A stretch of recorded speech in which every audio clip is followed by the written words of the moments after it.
We're doing this.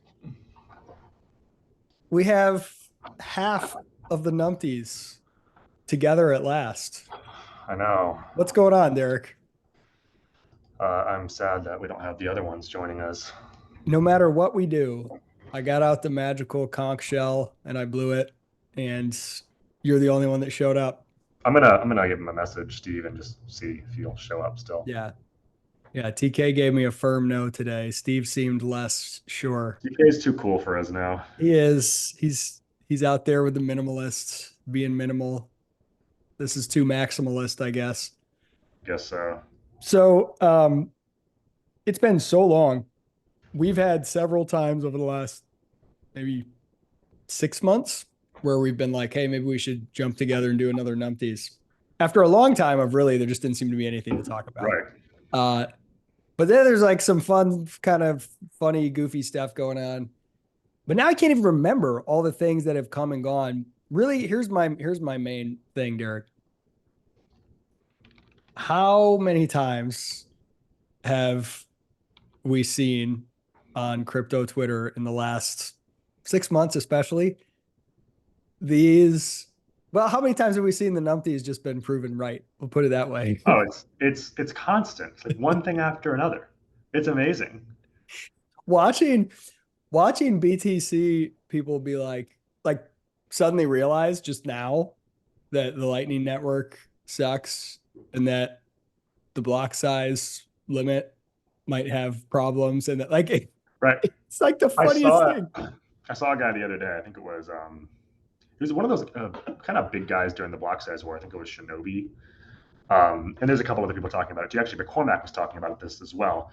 But it was so funny because McCormack was asking it like a question, and he's like, I've just started asking this question, and no one's giving me any answers. And I'm like, okay, we've been asking this question for like a decade, first off. And it's, how are people who are earning like a normal wage in like another country, and you're like, oh, we want them to run a Bitcoin node, how are they going to afford to transact with that node if they've got like, if you've got $15, $20 sitting in your hot wallet on one of these, at a single address, and you've got to pay, a $5, $10 fee to move that.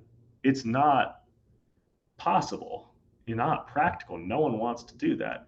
And so they've set up this thing where it's like, oh yeah, everybody's got to run a node, but then no one can afford, the average person's not going to be able to afford to actually use that node. And it's like the first time someone's like, yeah, this doesn't really make a lot of sense. And it's like, where were you during the block size debates? Like, this was all public stuff. We were talking about all of this.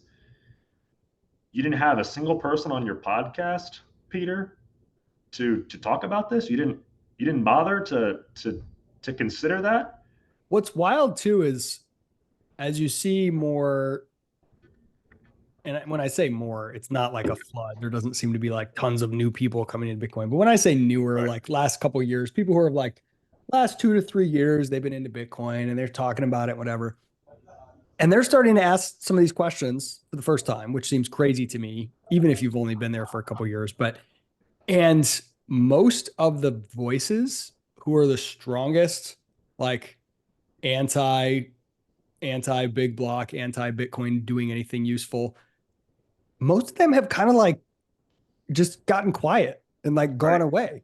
There's not like it used to be. Anytime somebody would come out and be like this cacophony of blah blah blah, and it's just funny. Like a lot of them have kind of like they're either mad or there's infighting now with the, well, maybe Blockstream has too much control. You got like a lot of the OG small blockers are either quiet or not really like super into the party line anymore, it seems like. No, there'll be like someone. By the way, your audio, I think you have the wrong mic as your audio. Do I? Let me see. You're like really echoey and kind of hollow, and you've got that mic, so I'm thinking that there's something wrong with it. Yeah, let me try. Okay, now it should be worse. Is it worse or better? The same. That's weird. Okay, now let me try this. How about now? It's the same. What the heck? I hate this. Oh well, sorry. Now I took you off your. How about, is it worse now or better? Not really. Kind of the same. So I switched to the camera mic, the laptop mic, and this mic, and they all sound the same to you. That's it. Yeah, it's like they're not switching or something, but whatever. So yeah, we also see these guys like acting like they're courageous and like revolutionary. There's a couple of them, who are coming out and being like, yeah, like I'm not an extremist like those other small blockers. Like I'm a little more reasonable, and they're acting like I'm super courageous. And it's like, oh, give me a break. When the social cost was high, you didn't say anything. You were part of that thing. Now that there's really not a social cost, and now that I think it's just not as cool to Yeah. be a hardcore maximalist. It's just not as cool anymore. Now it's like, okay, well now I can come out. I mean, like even you saw the other day when they released those Satoshi emails, you saw like Nick Carter, big name, and he's not exactly a maximalist, but he's been pretty loudmouth against big blocks. And he comes out and he's like, oh, these emails would have really changed the block size war. These emails from the Craig Wright court case, and it's like they're the same information pretty much. There's one or two That little was probably the craziest thing that I saw right. was him and a few other. I think it was mostly that one from him, but saying, "Okay, we got these emails where Satoshi's like, oh yeah, I can do whatever, 15 million transactions, blah blah." Blah. And he's like, "Whoa, this would have been a total stupid Apple automatic thumbs up." It's like, "Whoa, this would have been a total game changer in the block size." Right. And I'm like, how how bad do your reasoning skills have to be, or just your observation powers, to think that that is new information? Like all the information we already have available to us about Satoshi, about the way Bitcoin was designed, about the intentions and plans for its scaling. It was the crazy new thing that came out of left field was, hey, this temporary block limit we put on there in the early days because there was spamming going on and it was like a safety measure, half measure that Satoshi wasn't even that excited about. Hey, this should be permanent. Like that was the crazy new idea. It was always the assumption by everyone that the block size would grow. And to be like, whoa, Satoshi thought that the blocks could be bigger. It's like, get out of here. You got to be kidding me. Do you think he's I feel, telling the truth? Or do you think I he's mean, just I now think trying to from his like people post COVID who are like, well, if only right. we had known, we wouldn't have advocated for lockdowns. There's probably some of that going on with some people. I mean, I think there's a legit a real social phenomena going on though, where people basically turn their blinders on when the social cost is too high or when the reward is really high. So 2017, 2018, it was just so easy to get clout by being like anti Roger Ver and being anti Bcash and making stupid posts about how we need to have small blocks. Like that was just so in. And so I could almost see it being the case that like people either didn't bother to read this stuff because there was no incentive to, because they're part of the cool clique, or it didn't register with them. Like I don't think it was lack of information. I think it was like they're caught up in a social what do you call it? Cults. I mean, phenomena, Yeah. hysteria, a mania.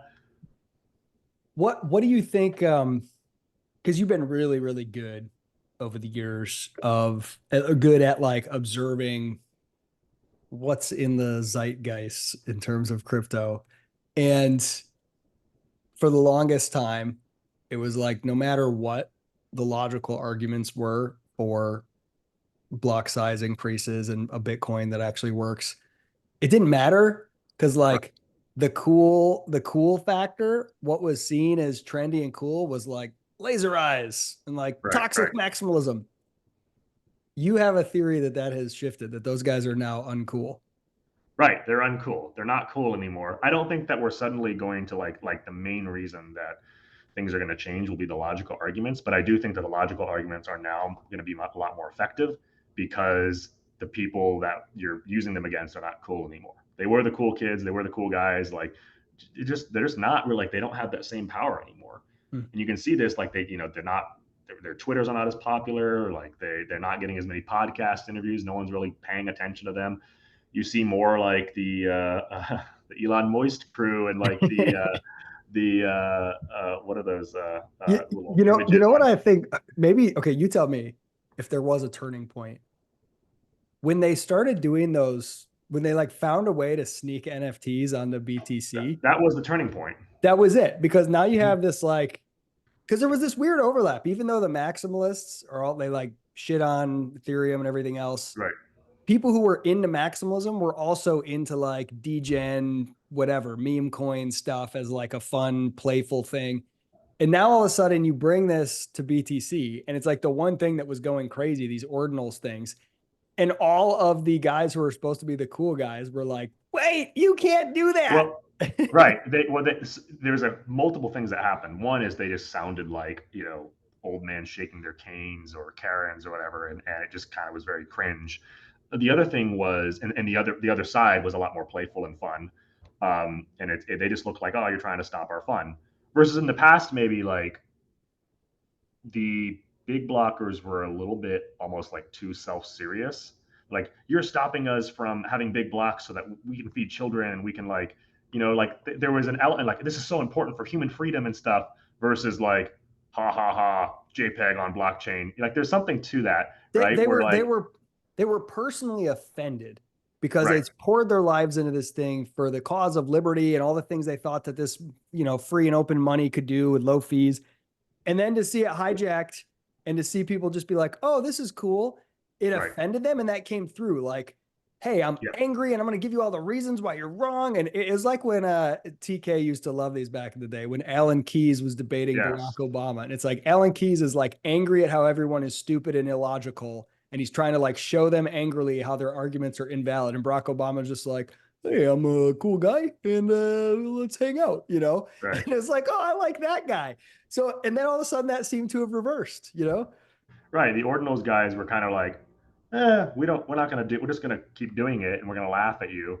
And then, so that exposed, I think, a lot of things. The other thing that it exposed was like, I think it made a lot more explicit their kind of, their, I mean, hypocrisy and tyrannical nature and kind of their desire for control over the chain. Because for years they've been saying like, we need fees on the block, we need fees collected to go up, we need miners to be making more money, otherwise we won't be able to pay for security. And their whole argument was like, we're going to centrally plan the blockchain so that we drive fees up, because otherwise miners are going to somehow mine themselves into bankruptcy. Really idiotic, right? But what ended up happening was suddenly miners are making a lot more money because of these ordinals. And you would look at blocks where like, miners are collecting a ton of fees on these things, and then to see these same guys complaining about it now, no, you can't do that. That's what miners are getting paid. You said you wanted that, right? You said you wanted to be collecting more fees per block. There you go. And now you're whining about it. So it just exposed that, like, what it really is about, I think, for a lot of these people is about control. It's about uh, you know um, centrally planning the blockchain. And I guess somehow it wasn't as explicit in the past, or at least, and it was to us, I guess, but maybe to other people, maybe to people who were not as deeply invested in it, it was not as obvious. Now it's like, how can you avoid it? Yeah. And to see the like, hey, really, it's just kind of a very small cabal of a handful of developers Right, that control everything. And if anybody finds a way to exploit something and do something that wasn't in their plan, they're really mad and they'll right, introduce all kinds of changes to the software. right, That's like, right, oh no, don't change the software unless someone starts using the blockchain in a different way. Like, oh, we're fine. It just kind of right, exposed how it's actually governed, which again, if you didn't already see that, I'm kind of surprised. But I guess if it doesn't right, impact you directly, if you're like, look, I'm never transacting with the stuff, the price is going up. So what do I care? Like, it seems sure, I believe those guys. But now when you're like, hey, I actually want to use ordinals or whatever, and you see them coming to try to shut well, you down. it's a combination of them being, it's the two things happening at the same time. They're not cool, and then they're exposing themselves, right? Like, it has happened in the past. Like, I mean, there are plenty of times in the past where developers were saying the same thing, you know. Yes. But now it's like, okay, you're actually a small group of people. You don't have that really huge, I don't know, army of social media bots and sock puppets and stuff to like blitz people on Twitter. Because you remember that used to happen. I mean, it used to happen Oh to my me, gosh.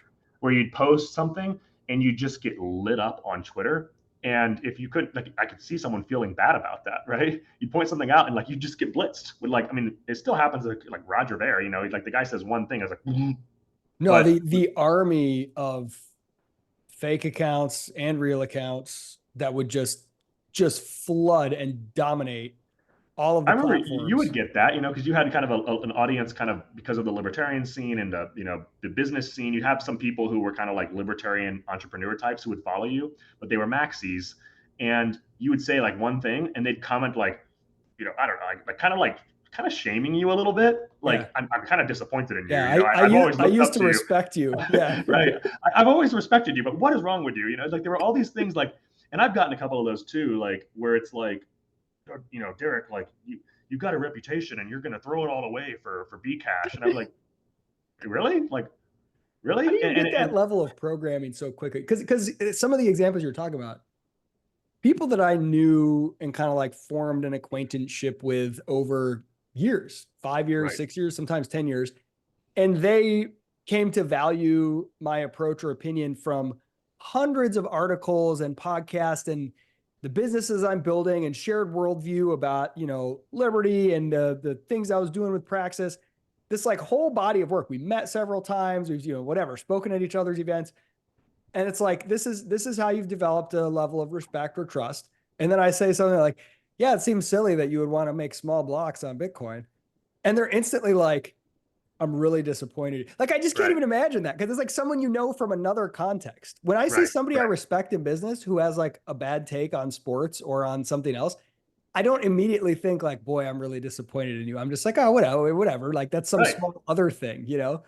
I mean, there's really a pretty small number of things that would make it so I would suddenly be like, I'm disappointed in you.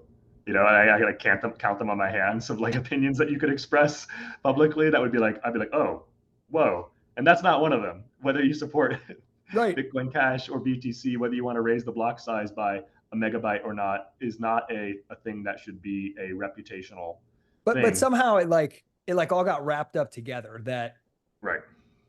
freedom, liberty, being cool and being edgy, being like whatever, all these things, even though there's full of contradictions in there, right? It's kind of like the Elon Musk fandom or something where it's like, oh, he represents everything good. And you're like, well, yeah, you know, a lot of subsidies, a lot of shenanigans. Like, Right.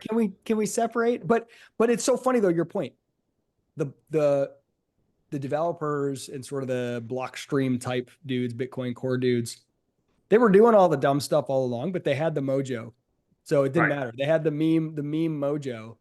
And then when the mojo got stolen, all of a sudden it's like the blinders fell off and people were like, wait a minute, you're not cool, you know? Right. Well, like in the past, like again, like we would, and I participated in this too. It's like I'd write like long essays, like detailing why production quotas are bad and stuff. And of course, I'm right, but it's not meme worthy. And what the ordinals guys did, and which is so cool, is like they just sort of one because they were able to do it without their permission. They weren't suddenly begging them to do anything, right? Like we were always sort of saying, you got to raise the block size. We're kind of begging you to come switch to Bitcoin Cash, right? Switch to BSV. Come over here. They were just like, we're just gonna do what we want and laugh at you because you can't stop us. Yep. And that like broke the spell, you know. That So was it. yeah, it's been pretty amazing to watch. I mean, I don't know what's going to happen long term. I do think my suspicion is that the block size will be raised on BTC at some point. I don't know how much or what, but it's going to be raised. I think I'm very confident about that. Yeah. Maybe even sooner than I had originally. So I said for a long time now, like just looking, if Bitcoin stays alive, then it's inevitable that either the block size has to be raised or the supply cap has to increase. But that's Right. like, maybe that doesn't happen for 10 years. But if it's going to last, like it's going to have to. There's just no way. There's no, the economics of the system break down if you don't do one of those two things because miners just won't be able to get paid, right? But I think in a more near term, a gradual raising of the block size. Now, will it meaningfully expand the use cases of Bitcoin to be actually used as like for payments and things like that? Probably not. But I actually, it's interesting. Will you tell me your take on this? I kind of like don't really see a world in which Bitcoin, BTC becomes anything more useful than it is now, which is basically a speculative asset you can park money in and hope that you can get it out later. Like, do you think that that's on the table again? Do you think that now with the stranglehold of the blockstream propaganda weakening, hey, blocks could raise, and then you could actually start to have readoption, and maybe it could get used, and people could do cool things. Do you think that's possible or not? Because you'd have to raise blocks a lot to actually do Right. anything with it. Right, and I doubt they would. I don't think they're suddenly going to go like unbounded blocks. Yeah. By the way, for the BSB people listening, there's simply not a world. Simply, there is no world in which they raise the blocks, like they go unbounded blocks, and Calvin and Craig are able to sue them and stop them from doing that. This idea that the BSB has some kind of patents on scaling control, like that is such a stupid thing. It's laughable. So that's never Wait a going to happen. second. Craig has a great track record in court. What are you talking about? Right, right. So yeah, if they want to raise the block size, they'll do it, and there'll be nothing that BSV can do to stop it. And you know, too bad, stiff pickies. Um, but so, I mean, I use Bitcoin. There are use cases now where like they're fringe, but like this Bitcoin is simply the best way to do it. Still, I mean, even if you have to pay a higher fee, it's still like there are certain things where like certain businesses that can't take credit cards online and stuff like that, or certain businesses like if they're going to take a credit card, they have to have some really high minimum payment or something like that. Like I was on a site the other day where it's like you can pay through PayPal, but it's like kind of weird, and it's like a $225 minimum payment. But if you pay with crypto, it's 50, and it's really simple, and like some of those things I think are legitimate uses still, like gray markets and stuff. I think the illegal stuff has kind of gotten killed because it's all trackable. That's the problem. Is like Bitcoin's just so trackable, and everything is just doxed, and everything's KYC'd. That like I would not, I'm not buying anything illegal as far as I know. But like, it's like I would not want to be using Bitcoin for a use case like that, Yeah. right? But for like a gray market where it's like they're sort of isolated out of traditional finance, banks won't let them have a payment processor set up or something like that. I mean, Bitcoin's great still. I mean, it'd be better if it didn't have to pay fees, but like it's Yeah. still It's pretty awesome. if you're coming from the vantage point of somebody who's already got Bitcoin, is fairly conversant, has a wallet, whatever.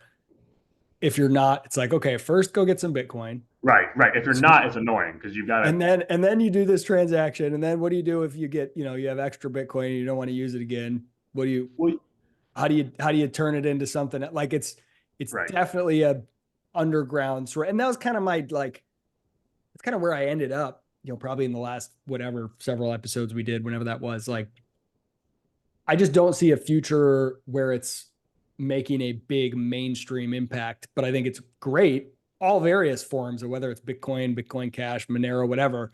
right. There's just these like edge cases where it's kind of like, hey, here's some handy things you can do where it's hard to use USD, but you can use crypto here and there. And that's nice. That expands the range of markets and gray market type stuff. But I just don't really see like I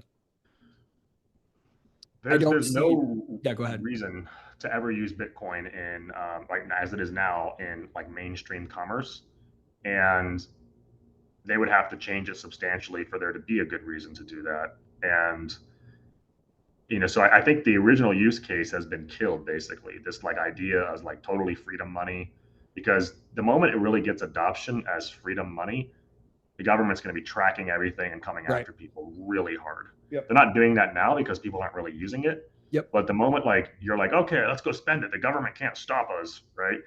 Like people are going to find out the hard way that even if they're not KYC'd, it's going to be very hard to stay private because the person they transacted with is KYC'd, or they get caught and they're like, turn over your transaction records.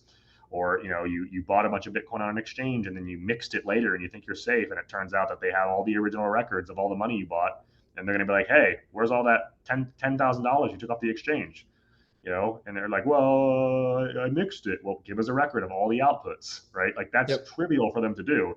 And there's, well, we're going to come to your house and we're going to fine you, or we're going to, I don't know, hit you with a wrench. Like they can do what they want. And we already see people over and over and over again getting caught just by making a transaction. And then sure enough, like you follow the rabbit trail and they're able to find you.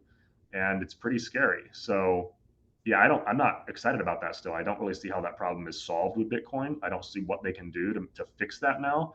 And you've got, like the economy keeps growing, the Bitcoin economy keeps growing. People go on to exchanges and buy their coins. And like the more people who are like that, I think the deeper entrenched it is in this, like what it is now, which is like KYC coin, Yep. right? So gray markets are cool, but like black markets are bad.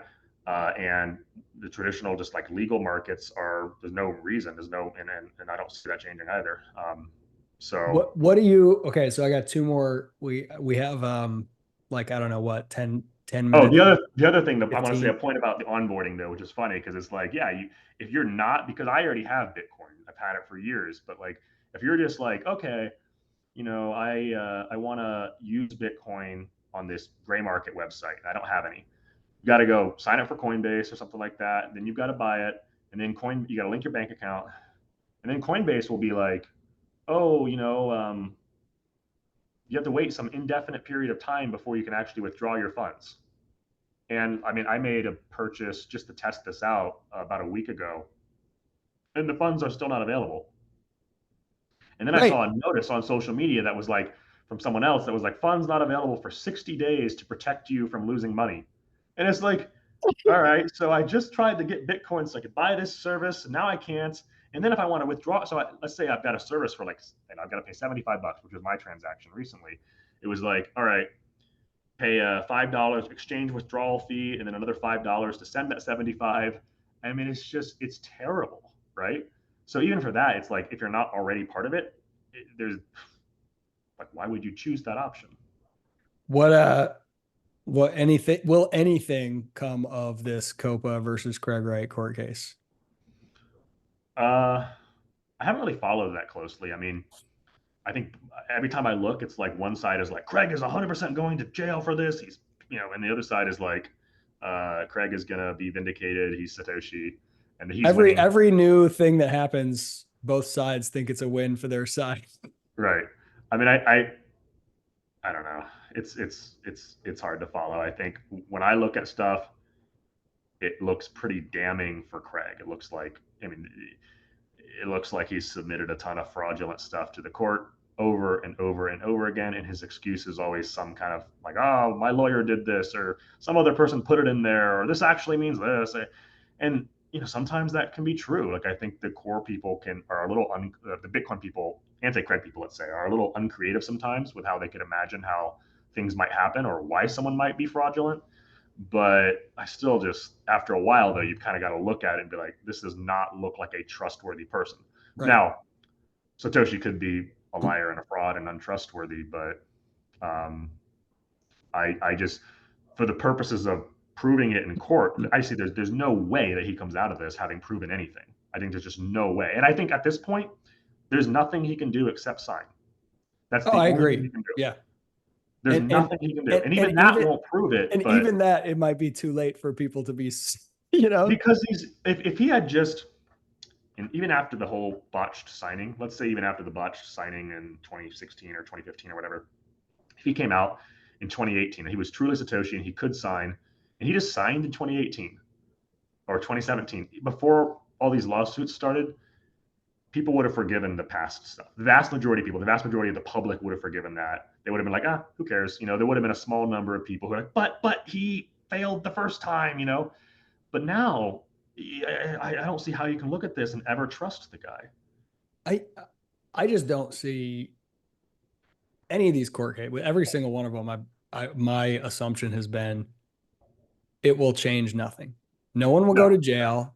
No one will clearly be vindicated. There will be no, now we know who Satoshi is. There will be right, nobody who went in with one opinion will come out with another opinion, basically. right, And I think right. that's pretty much the case for this one. Like, I don't know what the exact stakes are based on the ruling, like what is possible for who to Well, get also what. based on what Calvin tweets every day, it changes. 1 minute it's like this is all about proving Craig is Satoshi. The next minute it's like this doesn't matter. I don't care. And it's like, and then the next day it's like Craig has proven it. He's Satoshi. See? And the next day it's like this won't change a thing. And I don't Greg really. just It's not wants to be about that. left alone to work. And then he Right. decides to go out and proactively get in every lawsuit he can. Right. I mean, he literally claimed in court, like, I don't need to be Satoshi. It's like, well, Okay, you've sued and threatened people who said you were not Satoshi. So Wasn't there one who was like somebody was saying that there was a bounty put out on finding out. They're like, we'll pay you to find out who Holdenot is or something like that. yeah, And didn't like Calvin said it was like all about getting the court case started. Like yeah, because there I was think he like did first was denying that, and then later he's like, oh yeah, yes, well of course we did that, but that was yeah. He's like I did it. It was all to set up this Copa case. Like it was some long term plan. And then I think he deleted it later because like probably his legal advisor told him like, but he he was take that down. hacked. He was Right. hacked. He was hacked. Well, I think like the funny thing about like with Craig is like every time there's like, oh, there was a sketchy blog post. It's like I never managed my blog in my life. Someone else does it, and it's like someone else does it. It's Yep. always someone. And I don't know, man. I don't. Like, We got to work on his vetting process for hiring employees. speaking of his blog, that's the other thing is like I just don't see how a intelligent person can go to his blog, read his blog posts, and think that that's Satoshi Nakamoto. You know, it's I don't even know. I don't want to say anything too mean, but it's like you read those posts and it's kind of like that No, I doesn't mean sound you can just do the side by side. You read anything written by Satoshi, and you read anything written by Craig Wright, and it does not at all, almost ever, seem like that could be the same person. Maybe there are some exceptions, early right. Craig Wright, but you don't come away. There were times on like his old blog, like the original one that had like the alleged backdated posts and stuff. Um, there were some writings on there that like sounded just more like it could be on the level that Satoshi would write at. Um, but those were like a brief window. Previously, like his older stuff was kind of wacky and weird too. But like it's really odd because I'm like, how do you go from that blog to the way you write now on your current blog? Like what changes in a person? Typically, like the way he writes now, that's how you write like really early in your life when you're like Right.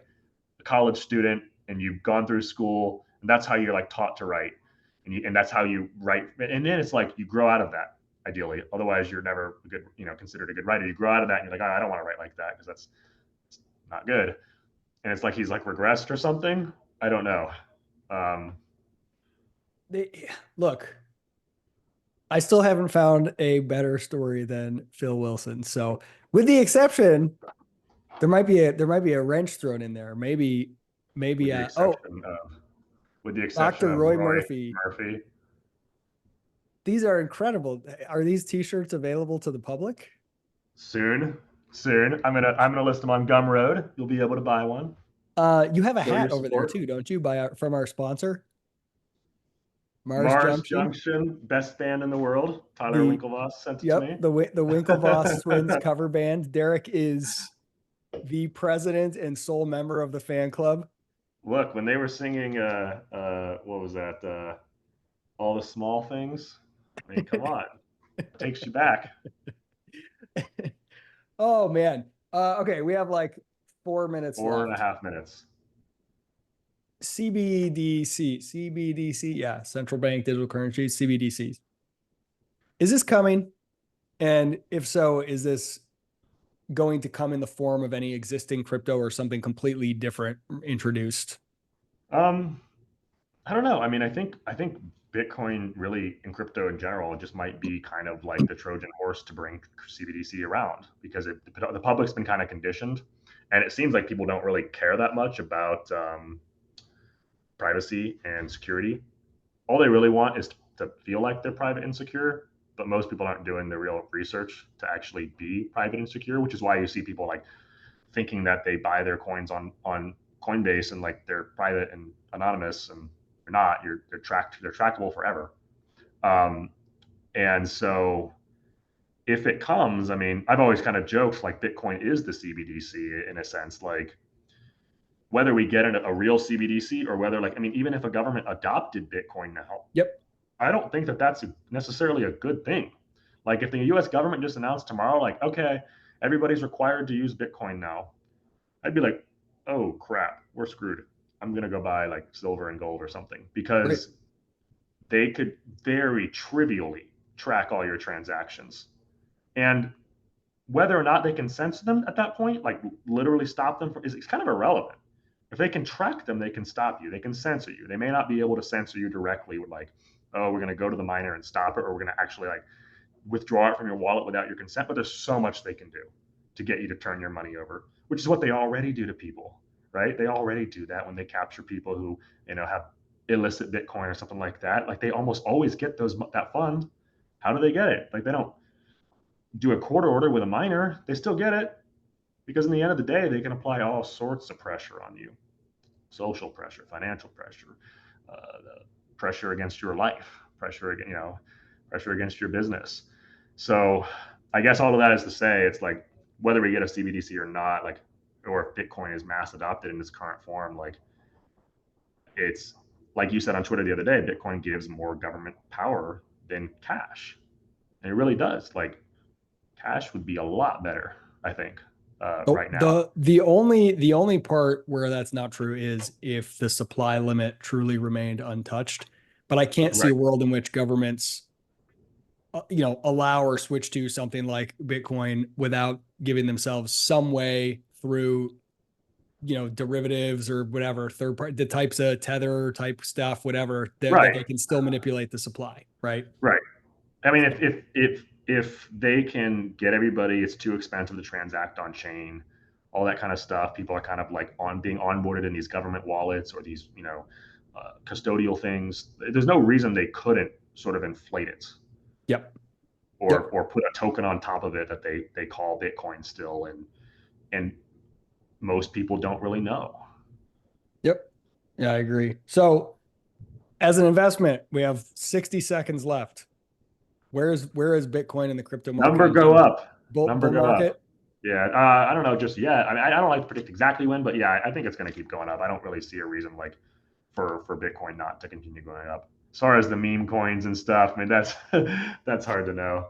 And the other coins, I mean, but I think Bitcoin as an investment is here to stay for a while at least. Derek, I miss the other fellas. I know it would Appreciate have been great to have appreciate the Steve here. chat. We're gonna get cut off here by Zoom, so we'll end it here.